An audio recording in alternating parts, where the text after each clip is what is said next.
Well, good afternoon, everyone. It's my pleasure to welcome and introduce Ruth Bachman, who will share her compelling personal story with us, and also what she's done with the Hourglass Project and other things.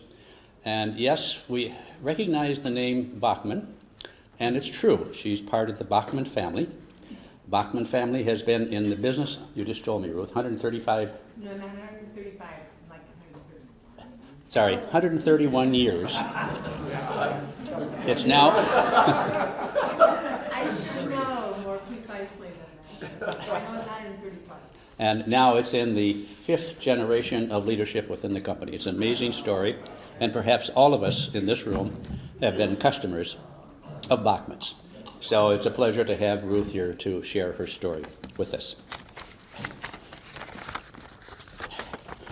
February of 2000, I'm going to read her little bio here. February of 2003, I was a left-handed woman, wife and mother of apparent good health. I ate reasonably well, was physically active, and had annual checkups, practiced mediation and yoga, attended church regularly, and volunteered in the community. Today, I am all of those things plus the grandmother of 4, except after a diagnosis and treatment of soft tissue sarcoma, I am a right-handed amputee with a renewed purpose in life, a mission to share an empowering message, equipping individuals with a perspective and resources necessary to navigate the inevitable changes that occur in all of our lives. Ruth is a graduate of the University of Minnesota.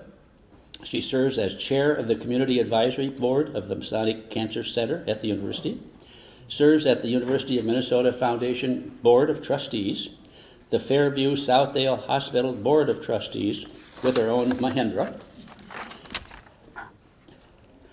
and the Minnesota Cancer Alliance Steering Committee. She participated in a remarkable trip, this is kind of amazing to me, to Nepal, where she climbed 2 2/3 mountains. Maybe the 2/3 was Mount Everest that you didn't quite make it or something. With Above and Beyond Cancer, the name of the organization. The only 64-year-old in the group to make it up to 19,200 feet. So, Ruth, it's so good to have you. Please welcome Ruth Bachman.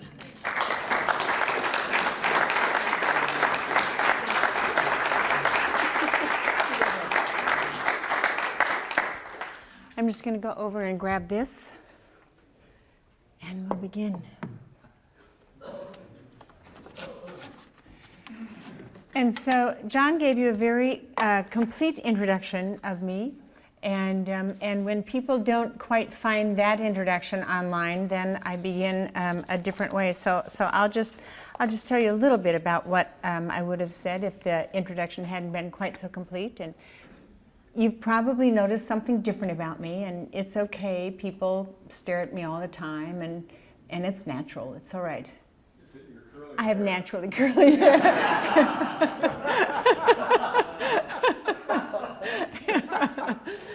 Now, if you've noticed stumper in my hand, I do only have one of each. And having been a left-handed person for 54 years, I had grown pretty attached to my left hand. And a more complete story of my soft tissue sarcoma is that an MRI revealed a 6-inch mass beginning in my hand, filling my wrist, and extending up my forearm. And I had ignored this soft, painful, non-painful lump on the inside of my left wrist for about 7 weeks before going to the doctor and eventually having that MRI. The biopsy brought the diagnosis of very high-grade malignant fibrous histiocytoma, which is the most common form of soft tissue sarcoma, which is a very uncommon form of cancer. There are actually 40 different kinds of sarcoma, and all sarcoma is less than 1% of all malignancy. You probably have heard about osteosarcoma more in young people. It certainly affects young people more than older people, or young at heart people, perhaps I should describe myself as. And in young people, sarcoma is actually 15% of cancer that affects young people, and it proves to be a much more hazardous kind of cancer for young people to have because it often goes misdiagnosed. It goes misdiagnosed as a sports injury or a growing pain or something else, and so parents and young people need to be very vigilant in terms of reporting bumps and bruises on young people's bodies.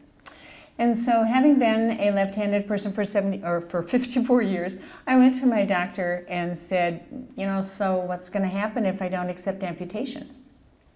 And the answer was, you will probably die. And I was urged to accept something that was life-altering, disfiguring, potentially life-saving, but as is true with most things in life, there was no guarantee. But I made my choice, and I am here to be with you 13 years later, and I am happy to be here. A couple of years ago, I was helping out at my granddaughter's birthday party, and about halfway through the party, one of the girls looked at me and said, "You only have one hand." I said, "You're right. Would you like to hear the story?" And so I told her that before she was born, I had this thing growing in my hand that was not good, and it was called sarcoma, and I went to the doctor, and the doctor helped me, and now I don't have sarcoma, and it means I don't have my hand, but I'm fine, and I can do lots of things, even help here at Amy's party. Do you understand? Do you have any questions? Then she looked at me and said, "I hope when I'm old I don't get sarcoma." And I said, "Oh, I hope that for you too." And as I turned to go back to the kitchen, I thought, I am not old.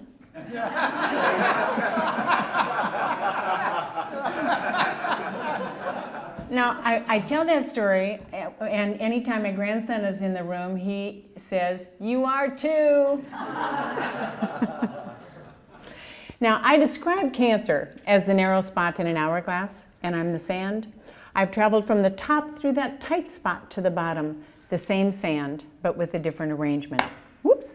Life is full of narrow spots, and they are not all a result of a cancer diagnosis. They indicate change. Now, I'd like you to be good sports here. I'm going to ask you to do a little something. I'd like you to count off around your table. There may be 6 people, there may be 8 people, there may be 10. Just count off around your table. Somebody start with 1 and go from there. 1, 2, 3, 4, 5, 6, 7. Okay, would number 3 please stand up?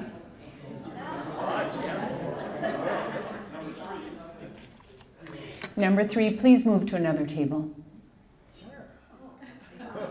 Thank you for handling that for us. Thank you. Like you were trying to do that. It's a long I've never heard it was so easy. So you see, change happens. Change happens all the time. Change happens, it's the kind that we hardly even pay attention to, like the sun rising or setting or waking up from sleep. Some change we might have a little bit of awe in responding to, like a beautiful rainbow after a sudden thunderstorm. The other day there was a double rainbow. Did anybody see that double rainbow late in the afternoon? It was beautiful. And experiencing awe is a good thing. Noticing when something is beautiful is a good thing. But we don't seem to have that with all of those other changes that take place in our family or work environment, in our health, in our finances, or more. We think that we can control how it is that change enters our lives, and the opposite is true. We can only control how it is that we respond to change. Holocaust survivor Viktor Frankl wrote in his remarkable book, Man's Search for Meaning, "The last of the human freedoms is to choose one's attitude in any given set of circumstances." We don't get to choose how change enters our lives, but we do get to choose how we respond to it. Now, on your cards, on your tables, there are some cards, and if you would take out a pen, there should be one for each person. And if you'll take out a pen and write on that card 3 changes that have occurred in your life or one that might occur. A change that you chose, a change that chose you, or you can choose to write a change that you would wish for. And just take a minute or so and just write down 3 changes. A change that you chose, a change that chose you, and a change that you would wish for.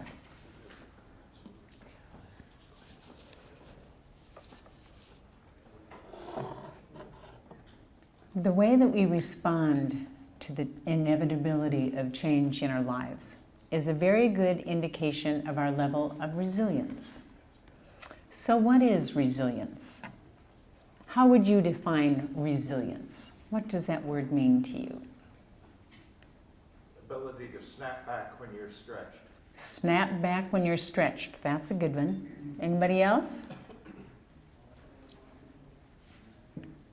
All right. Resilience, there are over 15,000 titles on Amazon that have to do with resilience. So obviously one size does not fit all. But the definition is usually one's ability to respond to circumstances with resources that promote health and well-being and cushion us against being overwhelmed by it. The thing about being snapped back when you're stretched is that it makes it sound kind of easy. And actually, being a resilient person is not always easy. We're all capable of being physically and emotionally and spiritually and behaviorally stressed and stretched from time to time. In fact, sometimes it's good for us to feel like we're being pushed out of our comfort zone because we learn things about ourselves and everyone else who's on our life journey with us. The most common theme in all of those 15,000 titles on resilience is having a positive attitude. Now, I admit to being a positive person. It comes to me naturally, but that does not mean that I go through life wearing rose-colored glasses with a Pollyanna attitude kind of floating over whatever it is that's there. But it does mean that I can somehow look at what has happened and say, yes, this has happened. And now what? Yes, and. Okay, we're planning a party for your Rotary Club for next month. Throw out some ideas. Throw out some ideas for planning a party for your Rotary Club. What should we do at the party? Drink that wine that we're going to win. Well, yes, we can drink some wine, but we have to provide other beverages for people who, are concerned about drinking and driving. Other ideas? Look at the, think about the healthcare in the country. Think about at a party? Yes, we can do that, but would that be fun? I think we should create a game that focuses on healthcare around the country. Okay, yes, we can create a game, but that's going to take some homework to think about really what that involves. Yes. Yes, we can have some good music, but the challenge is that it all has to be good quality, and we never know for sure what kind of music everybody is going to like, and so.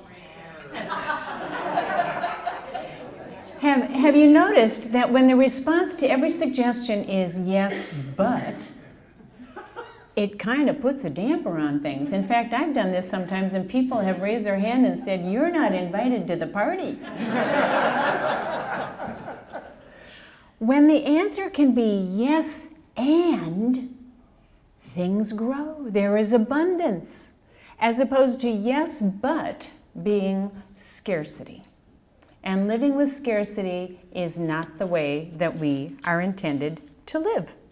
And so why not live abundantly? Why not be able to say yes and to whatever circumstances it is that are entering our lives? And to be able to do that and to navigate all of those narrow spots with courage. The root definition of the word courage is cœur, French for heart. And if we can wholeheartedly look at what has happened in our life and say, yes, this has happened, and now what? It usually requires a change in perspective. So join me in a perspective changing experience. I'd like you to point your finger to the ceiling. Look at the tip of your finger and draw a circle on the ceiling in a clockwise direction. And just watch your finger draw that circle on the ceiling. All right, now bring that circle down and bring your finger down in front of your nose. Keep drawing that circle and then bring it down in front of your heart. And tell me what's happened to the circle. Not smaller. That's not the answer I'm looking for. Anybody else? What? Oh, it's going the opposite direction. It's going counterclockwise. But in truth, the only thing, you try it again, we'll try it together. Watch that circle, it's going clockwise, clockwise, clockwise. You bring it down in front of your heart and it's going counterclockwise. The only thing that has changed is your perspective. A change in perspective means looking at the same thing from a different angle in order to develop a different relationship with it. Now, when I was facing amputation, my mind was racing with questions. How am I going to button my jeans? How am I going to tie my shoes? How am I going to write my name? And at the same time that my mind was racing with questions, my heart knew that just as it had many other times in my life, I could find the possibility and the way to navigate that narrow spot and move forward. And that's really what we all have to do every time we face a change, significant or not. Focusing on eliminating the weeds is not the way to enjoy a beautiful garden. Having a positive attitude and being able to say, yes, this has happened, and now what? So does that mean that we only focus on the positive? No, I'm afraid not. There really is a necessity to be able to realistically look at what the challenges are. But to be able to do that with a yes and attitude. Honestly accessing what the challenges are and then looking for possibilities. The other thing we need to do is face fear. When a narrow spot happens, it's almost as if a phone rings and you pick it up and a voice on the other end says, Ruth, the world as you've known it is no longer that way. And wouldn't it be nice if that were always a call from the Publishers Clearinghouse Sweepstakes? Because change is sometimes good, oftentimes bad, occasionally ugly, and usually accompanied by fear. And a favorite definition of fear is false expectations appearing real. False expectations appearing real. Fear does not prevent you from experiencing narrow spots. It only makes the passage more challenging. And when you reach the bottom of the hourglass, you can stick your head in the sand and pretend that nothing has happened. Or you can rest patiently and discover your sand's new arrangement. Patience is not waiting passively while someone else does something. Patience is a gentle, honest relationship with yourself. And that ability to be able to rest patiently long enough to be able to see the possibilities for moving forward. Self-awareness and engagement is another key part of resilience, being engaged in something that is larger than yourself and being aware of what your key gifts are and share those with the world. Mindfulness is an important part of resilience, and mindfulness is simply noticing without judging. Mindfulness doesn't mean that you need to sit cross-legged on the floor for 20 minutes every day. That's meditation. Mindfulness is simply noticing without judging. Self-care is a very important part of resilience, and self-care is not a selfish act. That means paying attention to what we eat and how we move our body and how much sleep we get, what kind of spirituality practices we participate in, how it is that we are connected to the world around us. Self-care is not a selfish act. Developing meaningful relationships. Nobody should navigate a narrow spot alone. Isolation is deadly. It's deadly. And when the hourglass of one person is overturned, everyone else in the family and community of that person has their hourglass overturned as well. That's why caregivers in the world of cancer are receiving almost as much attention, and there's research being done on the stress levels of caregivers in the cancer world. Everyone will experience that narrow spot, and everyone needs to face the reality of the situation and move forward with a positive attitude. Expressing gratitude is another important component in resilience, and it is more than just saying thank you, but saying thank you is a very important thing. It is having that attitude of being able to look at an experience that has been positive and feel grateful for that opportunity, whether it is something in your life or something that you have done with someone else. Expressing gratitude. Maintaining a sense of humor is another very important component in resilience, and I have certainly found it to be true in my life. Before my amputation, a very good friend sent me an email pointing out some potentially positive aspects of one-handedness. I get to see calf-price manicures. I have only half as many age spots as other women my age. And I have not lost a pair of gloves in 13 years. And there's one more. It's that my short-term memory has improved. And sometimes I forget that. And then have resilient role models. Know who those people are in your life who seem to be resilient by nature, although I guarantee they work on it. Know who they are and keep them as role models.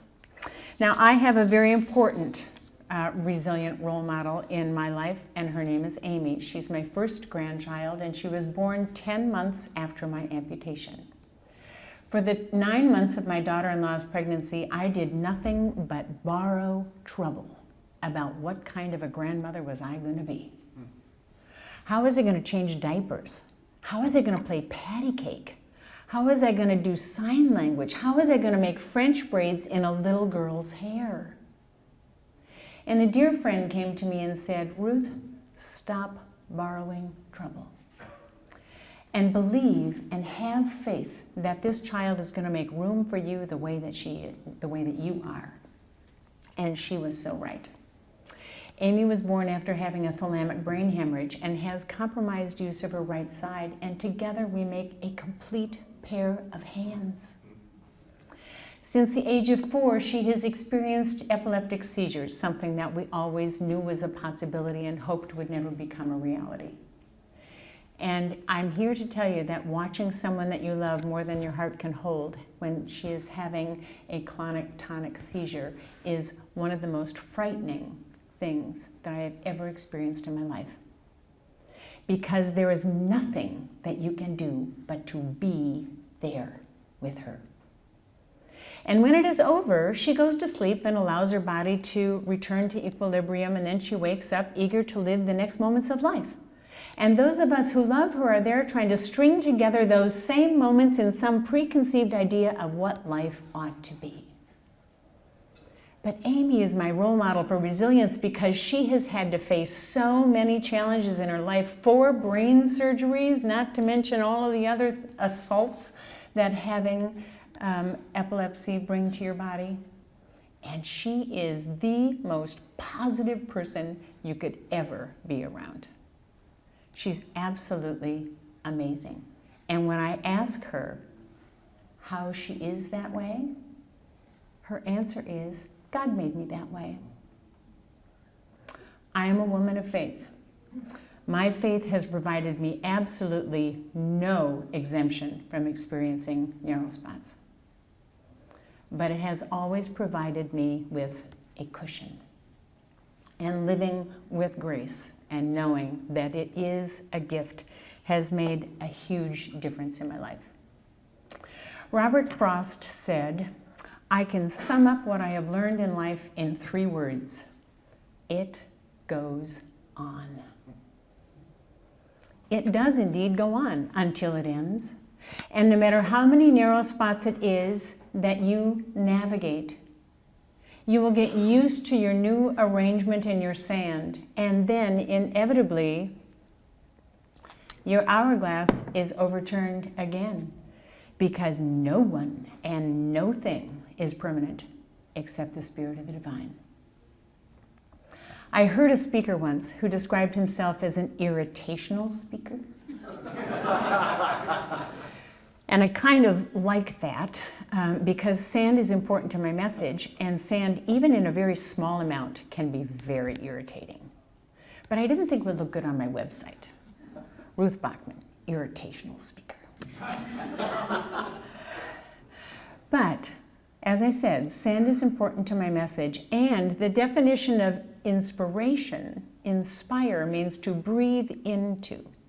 And so it is always my hope that people will breathe in a grain of sand from the message that I share and allow it to irritate some attitude that they hold about change, and then be like an oyster and create a pearl. Thank you.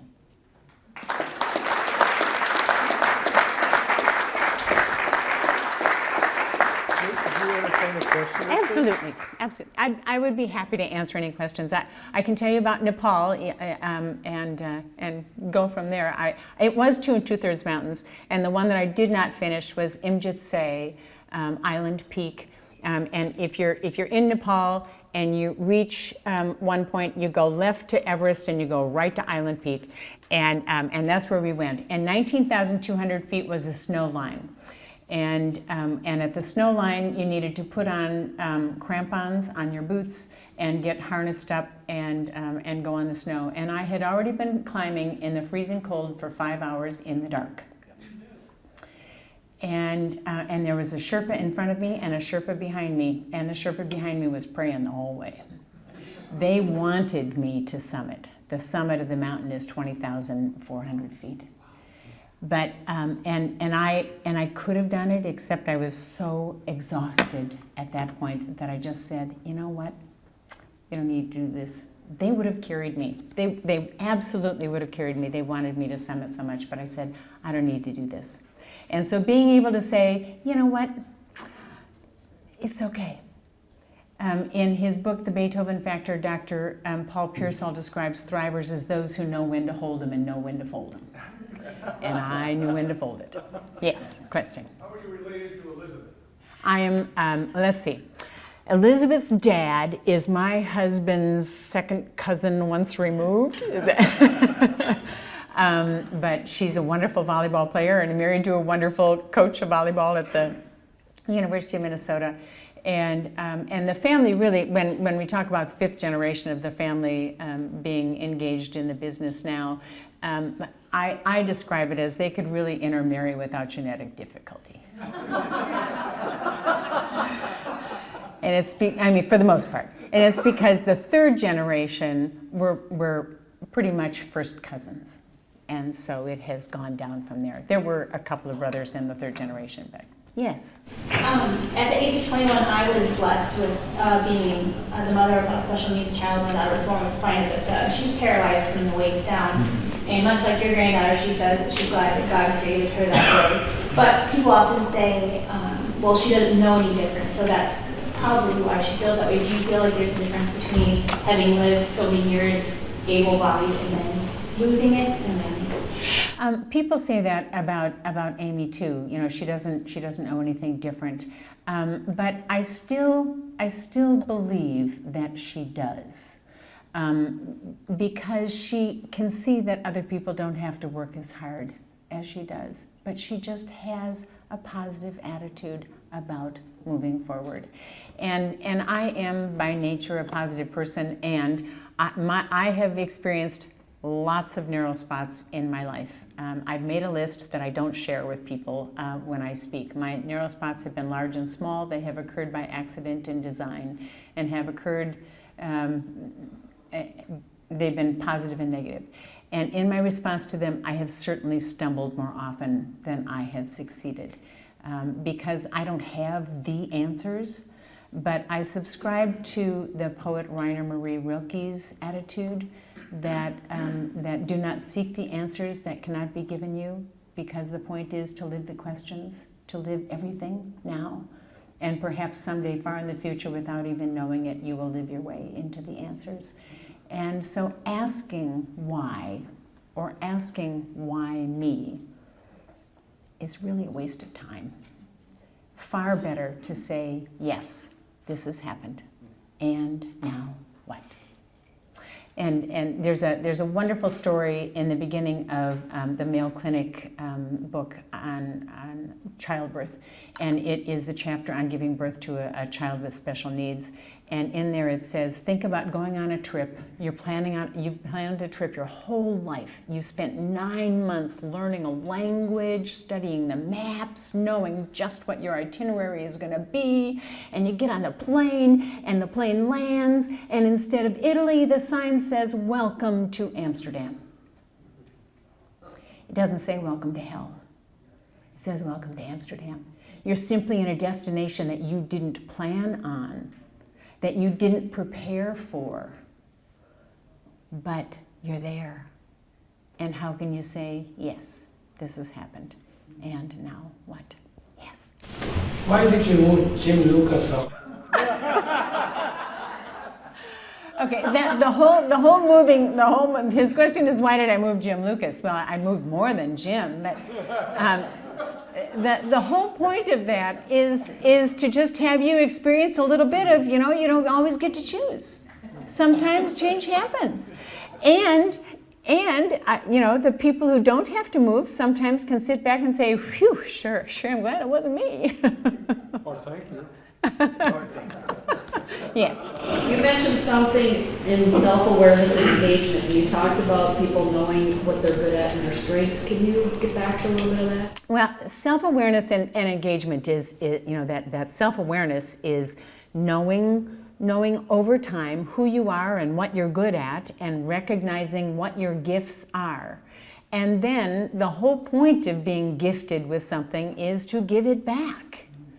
And so that is the purpose of life, that we are all here to discover what our gifts are and to be able to share those with those around us. We are not all gifted in the same way. That's no surprise to anyone in this room. But it is our responsibility to share those gifts as we can with the world. And as we grow and experience narrow spots, we discover more things about ourselves, and we discover more things that we can share. And become truly more of who we are intended to be. I believe that that's what narrow spots are. They are lessons to teach us more of who we truly are. Ruth, I would like to thank you very much for your time. Thank you. Will you be able to stay around for a second? I will. In case there's more questions. In fact, I have some books out there in the lobby. This is a copy of my book. It won the 2014 Best Inspirational Gift Book Prize from the Midwest Independent Publishers Association. My husband Dale took all of the photos that are inside. It is a short, easy read, and I'm told over and over again that it's pretty inspirational. So I will be outside, and I sell the book for $20, and $10 of that purchase price goes to cancer research at the University of Minnesota. Ruth, if you would, here is a pen. Thank you. And our appreciation of you taking your time and sharing your story with us. Thank you so much. Thank you. Thank you very much.